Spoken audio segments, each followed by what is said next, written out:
Welcome to Talk Purpose and Truth, shifting you into higher consciousness.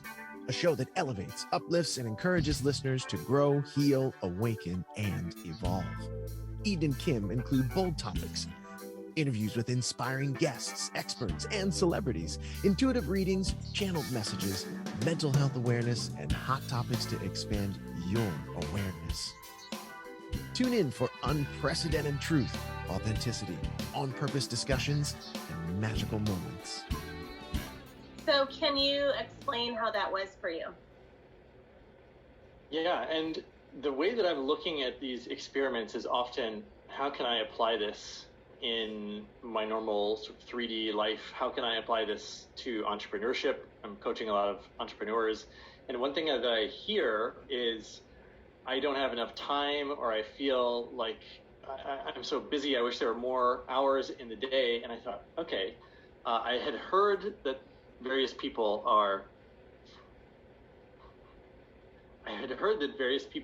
using time dilation or time travel to accomplish more. So I said, that sounds pretty great. Let's try that. And it's actually fairly straightforward to do, and but yet hard, because we are so tied to our appointments in the day, because we live by, I have to pick my kids up from school. I have to meet you guys for this podcast of a time that we agreed. And so I want to keep those appointments. And when I don't have an appointment, I want to have all the time in the world that I can. And so the way that I approached it was, in those times, I want to be operating outside of space and time, which are, if you think back to the early megaliths like Stonehenge and the pyramids, those were establishing space-time coordinates, partly, so that you can begin to control the experience of space and time. Like you have a map, okay, here's where we are on the map, now we understand the topography, the terrain. So here's space, and then we're keeping track of the time. So now we have control over that as well. And so, in a sense, this construct that we've agreed upon is controlling our perception of it. And so it's really about how you place your perception. So the first thing I did was just stop looking at the clock, and I would give myself, and because physics backs this all up, right? Time and space can collapse into a single point. You from the fifth dimension, you can sort of observe all time collapsed into a single point. So it should be possible to have the lived experience, the human experience of time fluidity. But I asked myself, how would I construct that experience for myself? And so I started from a feeling state of, I have enough time, I get everything done on time, I arrive on time, I'm in the right place at the right time. All of these things have a feeling for me.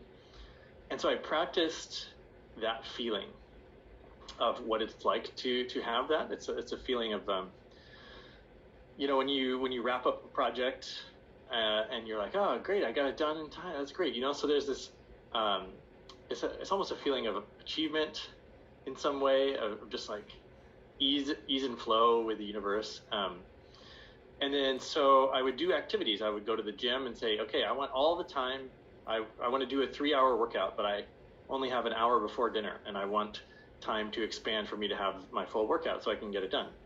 And I would make sure, not to look at the clock, but instead to live in that feeling state. And the first time I tried it, it worked like a charm. I got home, dinner was just finishing up, and I was like, oh, this is amazing. So I tried the next day. I had to pick up my kids from school, but we were going on a sort of a full day cycling adventure. And there was a lot of, unexpected turns, and we had a flat tire, I believe. And so it was just like a lot of unknowns, and we had to, get back the hour drive back to pick up my kid. And the coolest thing happened was we were neither early nor late. We were precisely on time. because I was walking up to the gate and my son was walking out. And so there was all those people that had parked and they were waiting there for 10 minutes to pick up their kids. They were early. And then there was all the people that were, running behind and came there after me. But I was the only one who was precisely on time without ever looking to see that I was going to be on time. Wow. Wow. Wait, so I want to ask, I have an example that's cool, but I want to ask, like, when you had experienced the gym and doing the bikes, did it feel completely like you had that 3-hour workout, but it really was only like on the 3D level, like whatever, an hour? Yeah, it fit in that 1 hour window that I had, but I know that, if I do, an hour on the treadmill and then an hour doing free weights, I know what that's like. So yeah, my experience was having the full, window to do my complete workout. Oh my gosh, because it actually makes me think of Prince, and he was known to not believe in time, and he did not have a cell phone. He would not look at the time, and that's why he would often stay up like 3 days in a row doing music and writing, and call people like one of our guests we had on, Neil. He would call him at like 4 a.m, not knowing really what time it was, and he lived his life like that. And it probably is kind of difficult. Sometimes you need assistance to get you on time to like events or something like that. But I think it's interesting because a lot of it is our mindset and beliefs about it. That's the not enough time belief and things like that. Mm-hmm.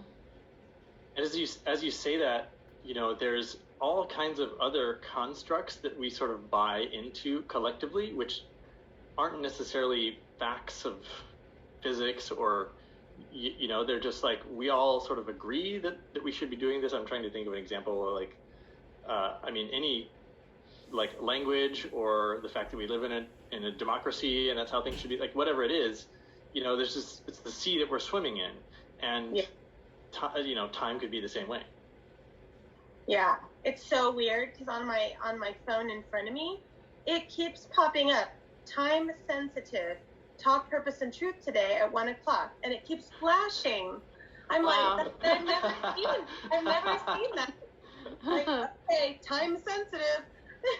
Wow. And then I want to know there's a lot of talk right now about clearing timelines. Is that connected to what you're talking about?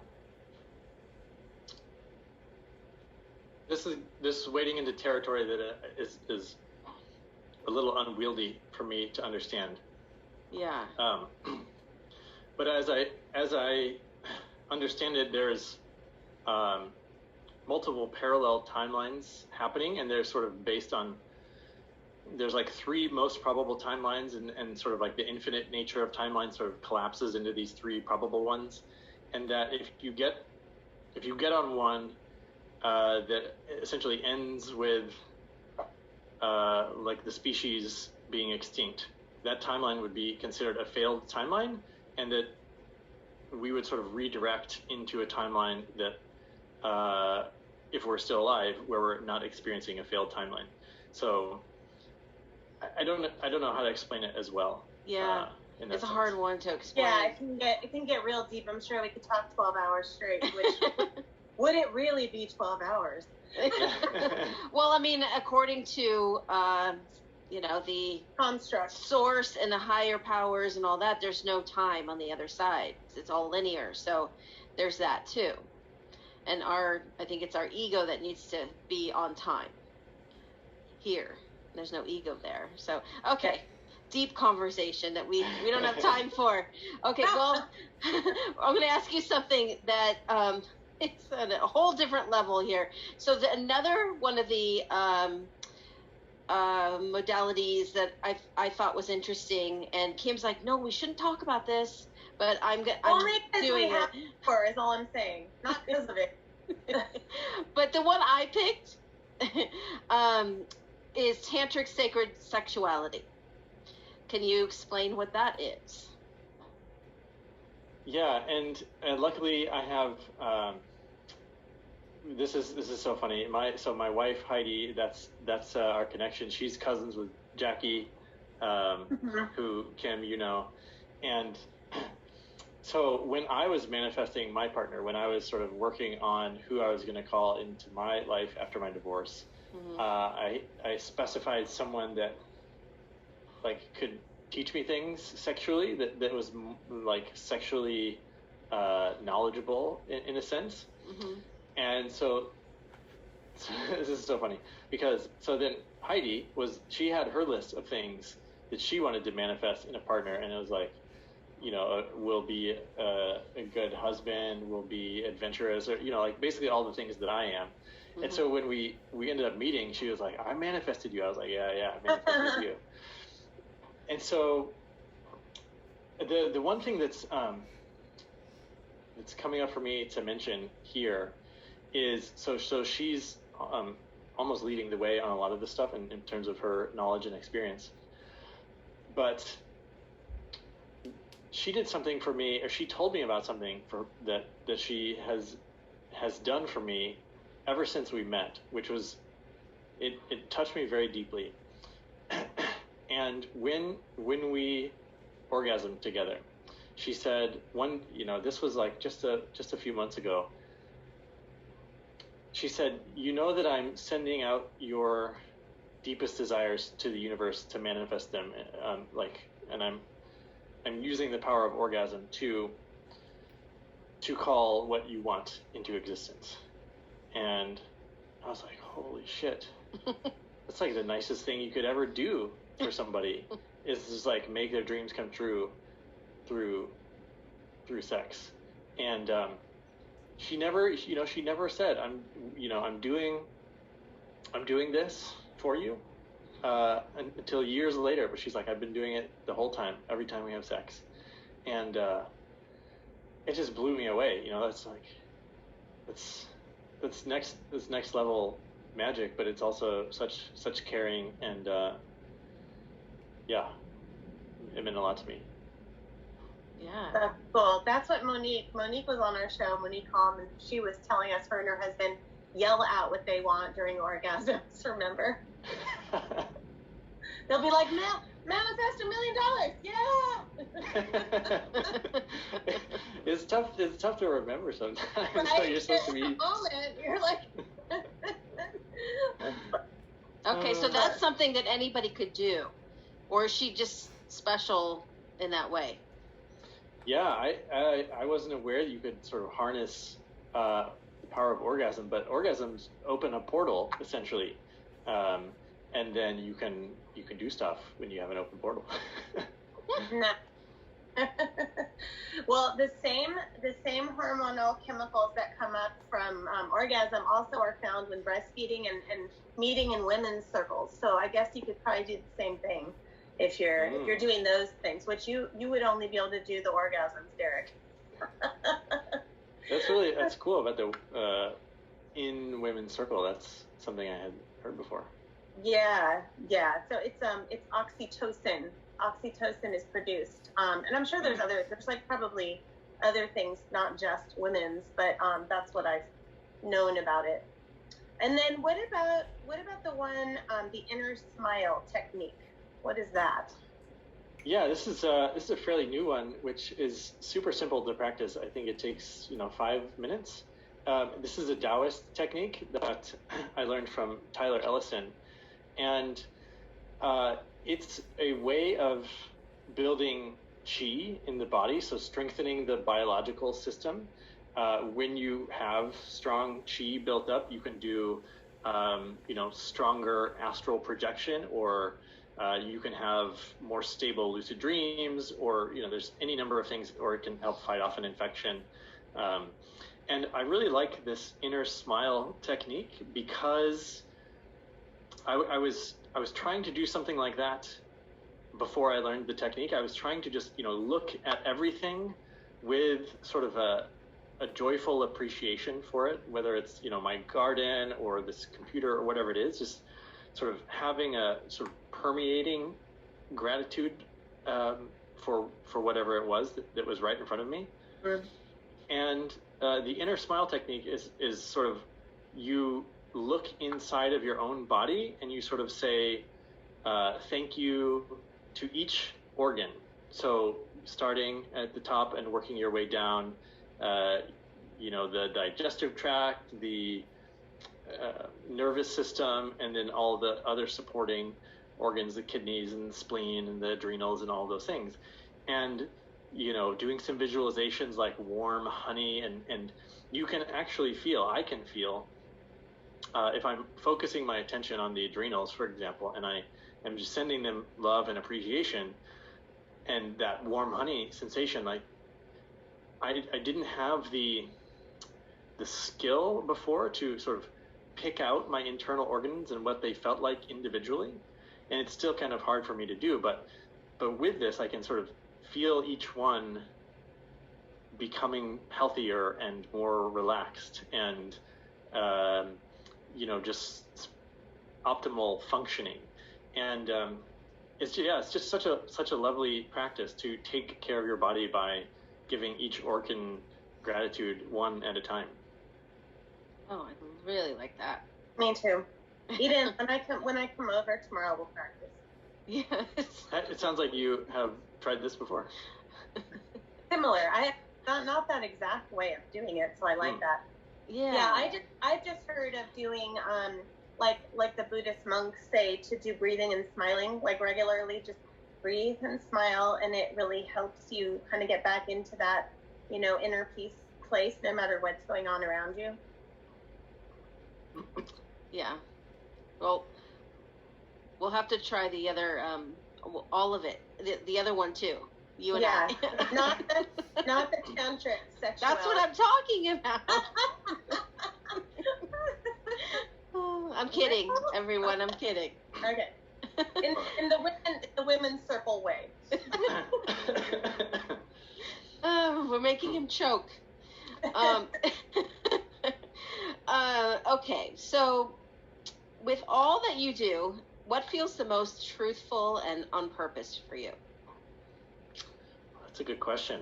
I don't have a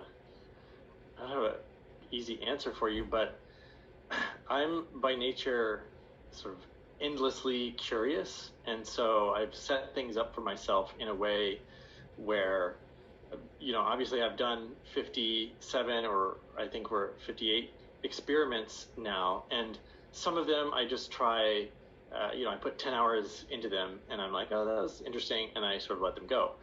But other ones have become a daily practice for years. My dream practice is a huge focal point of my life.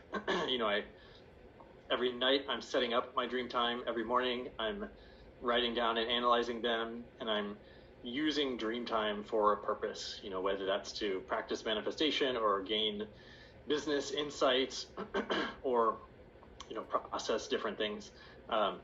So it's great to have the opportunity for things to stick, right? And I think most people can probably benefit from viewing, let's put it this way, optimizing their life for experiments. So if you try, 100 new things in the course of a few years, some of them are going to be really great fits for you, and it's going to make your life better. And then the rest of them, you might be like, oh, that was kind of a waste of time or dumb, or I didn't like it, but now you know. And so there's almost no risk to being such a broad experimentalist.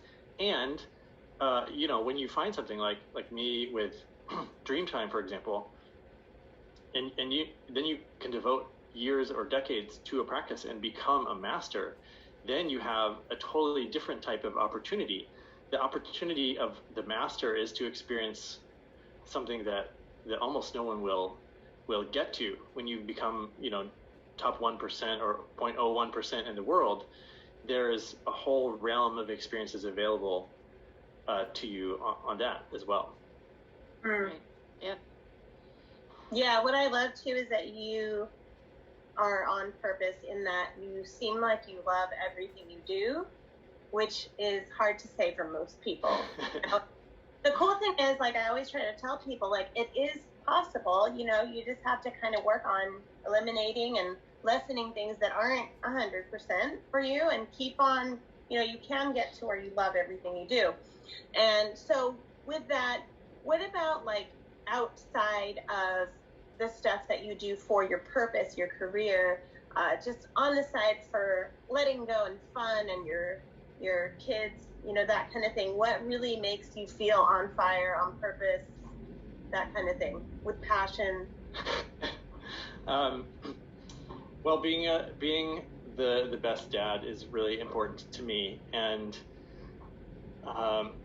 one of the areas that I'm focusing on for that is to sort of be fully present, and also when we're talking about time, like have something where I'm not gonna rush the kids to do something else. Like if it means playing in a puddle for an hour and a half, then can I challenge myself to, because a lot of times my focus will drift somewhere else, and I think, I could be going and doing something productive right now, or I could, maybe I should get these kids home for dinner.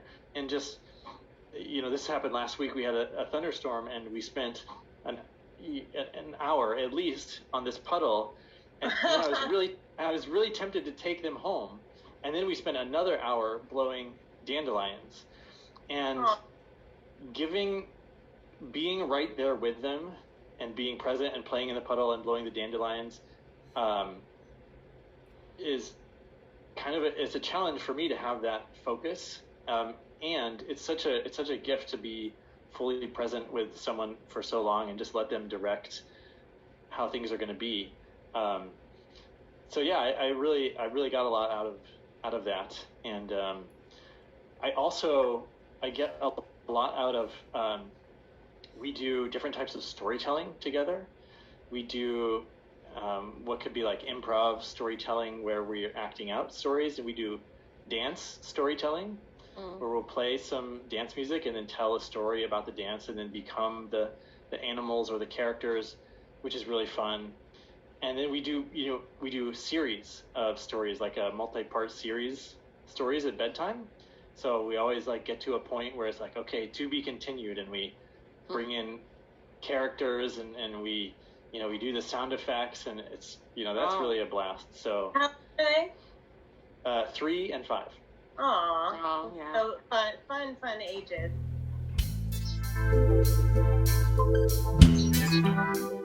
Thank you for listening to Talk Purpose and Truth podcast. Find out more at talkpurposeandtruth.com. And follow us at Talk Purpose Truth on Instagram and Facebook.